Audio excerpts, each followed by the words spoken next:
it's Tony Gattari here from Achievers Group. Guys, I just really wanted to share with you a really important concept. And it really talks about my experience probably 20 or 30 years ago, 20 years ago. As you are probably well aware, if you have a look at Achievers Group, I had the good fortune of working for a billionaire called Jerry Harvey, and I assisted him with a great team of people where we actually built the computer division in Harvey Norman from $12 million to $570 million. And I was at the right place at the right time, and I knew how to sell and market, and I knew how to negotiate, and I crafted my skills. But here's my point. The point is that the role of any business is to solve problems, correct? Because that's what I think the role of every business is. Now, I just want to show you how I believe the problems have now changed. And I want to show you how I believe that some of the companies around the world are marketing to problems that have now been solved. So therefore, their marketing is not gaining traction anymore because that problem has already been solved. So therefore, I'm not looking to solve that problem because it has been solved. So let's just take 20 years ago. Let's talk pre-internet. Let's just say that the customer was a dog and the dog is loyal. What were the problems that they had 20 years ago? Well, I'll tell you, in the area that I was involved in, okay, a lot of the problems were with cash. I don't have any. So in my business, when I was working for Harvey Norman was famous for, if you've got a pulse, we'll sell you something. And they did that because they pioneered, in many ways, interest-free. They pioneered the fact that you could buy a product and you could put it on interest-free and you could take it home with you and you could pay it over 12 months, which was insane back when it was done. They had queues of people wanting to buy the product so they could put it on interest-free. Now, I actually, and the way the marketplace provided more cash is we offered credits. Now there are credit cards all the time, you know. I'm led to believe a physical cat in America got a credit card. Okay, and there are interest-free.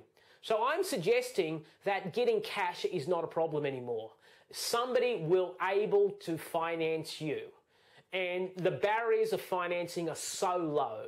You know, a long time ago, American Express, you had to qualify to get an Amex card. You don't have to qualify to get an Amex card.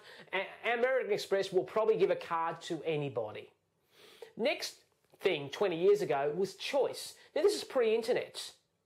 And what we found is the marketplace wanted more choice. So what did we do? We produced more products, more sizes, more packs, okay, and a wider range. So we created the evolution, and if you're in retail, you'll understand this, of the superstore. The superstore was a category killer store that says, I've got it all under one roof. Because we demanded choice. We felt comfortable with choice because we were free to choose. So that whole concept worked really well. But here's the point. Our problem is not choice anymore. The internet has given us infinite choice. In fact, one of the greatest weaknesses now, there is so much choice, we don't know what to buy. One of the greatest ways to improve your business from a marketing and sales perspective is to delete products to help people to buy. Don't add to them.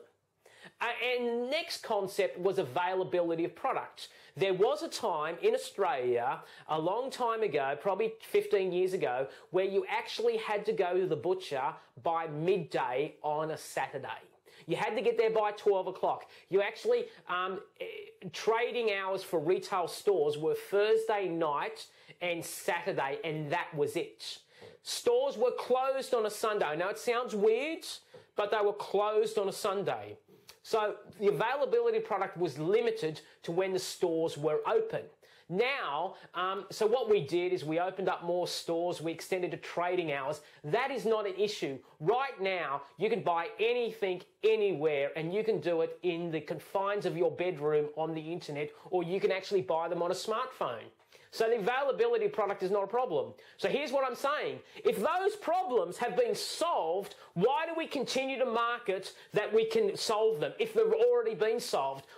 Doesn't it make obvious sense to you and to me that who cares? Who cares if you've got a wide range? I'm not looking for a wide range. I'm actually looking for you to solve my immediate problems. So now I want to go to the other side of the ledger. I want to tell you what are the new problems? What are the new problems that CAT's got? And how do I actually provide you a solution for those areas? The first problem of the new generation is the problem of time. I don't have any. We are incredibly time poor, we're time stretched. So if you want to be brilliant at marketing, if you want to be brilliant at selling, you've got to make sure that your product or service is convenient. It's convenient for them to buy. Convenience is the key. Am I convenient? Do I make it easy for the customer to buy? There is no doubt, in my opinion, that online will continue to boom because online offers a very, very powerful solution in this area of convenience. The convenience is you don't have to fight the traffic. You don't actually have to travel 10 kilometres. You don't have to waste your petrol. You don't have to get frustrated with crowds. You can buy your product that you wish to buy from the confines of your home on the internet in air-conditioned comfort on a Saturday morning, and it takes you 5 minutes. Of course that model is going to be successful because it fundamentally delivers what the customer needs. It needs to actually preserve and protect its time. It is so obvious, and I have got no idea why traditional retailers are actually in a sense of denial. It's just weird to me. The next point that I think we've got to make is that one of the great problems that CAT has got is that they have an attention deficit syndrome.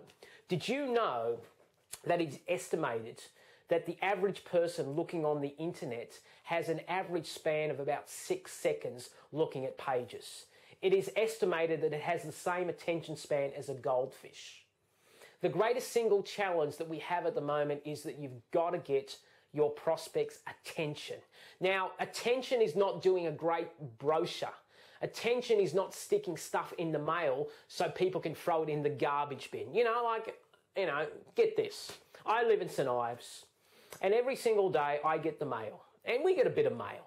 And I open up the mailbox and I can tell you strategically what I do.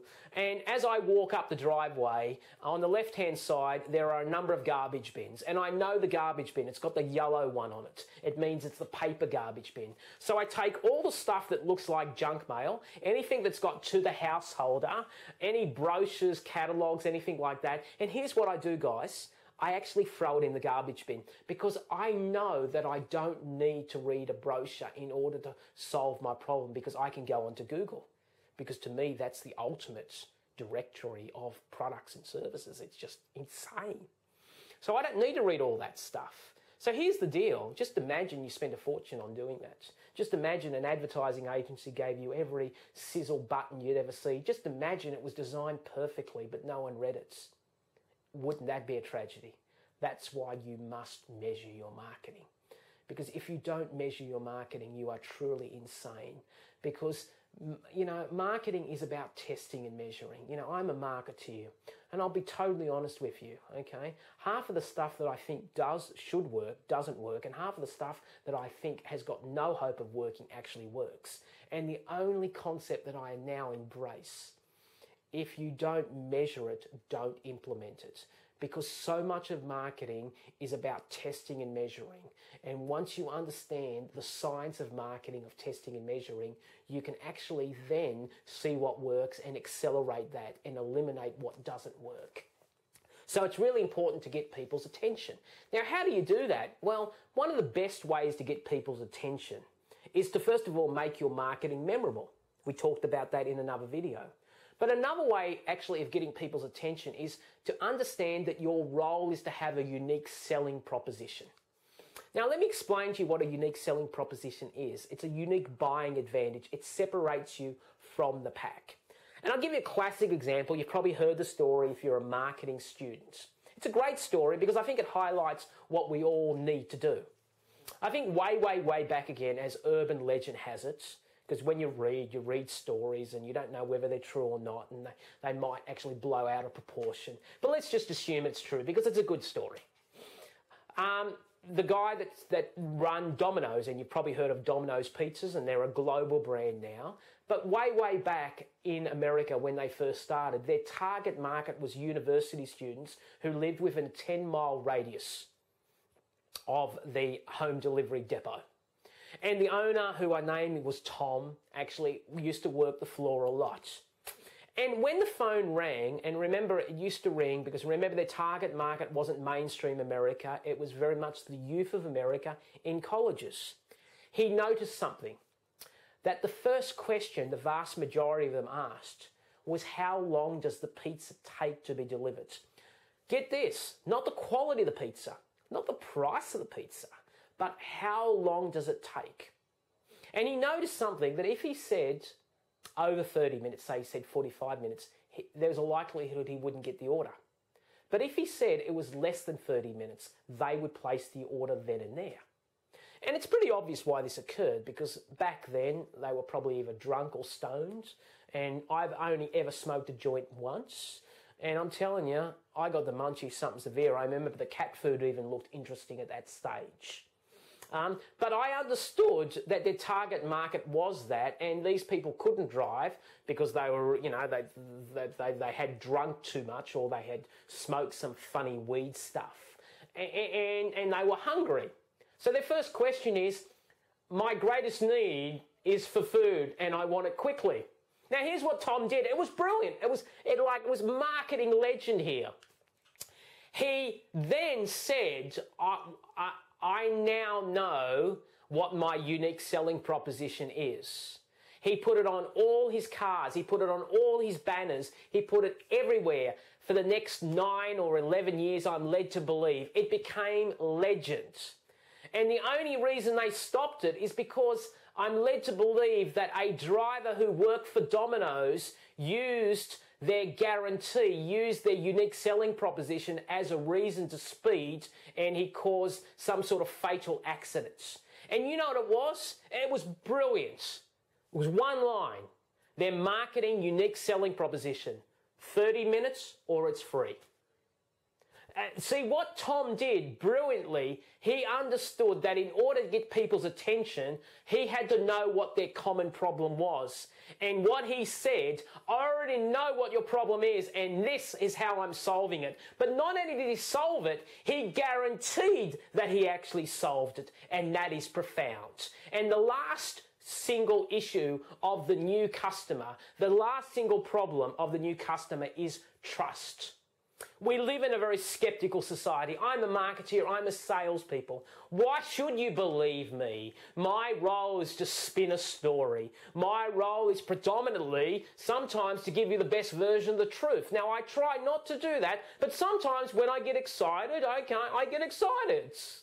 And the way that you actually show trust to the modern consumer is you actually build testimonials. See, it's not really what I say about myself, it's what others say about me. So one of the key strategies in building trust is to actually build testimonials. Another way is to offer a guarantee, because you know what a guarantee says? You can't lose with us. You know what a guarantee says? We're so willing to back ourselves. We're so willing to stake our claim that if we screw it up, we will pay you back money plus. That is powerful. And the other way that you actually build trust is you are just authentic. Authenticity is a noble quality. Authenticity is not about perfection. It is absolutely about direction. So guys, I hope that's really helped you. And until next time, have a wonderful week and God bless you.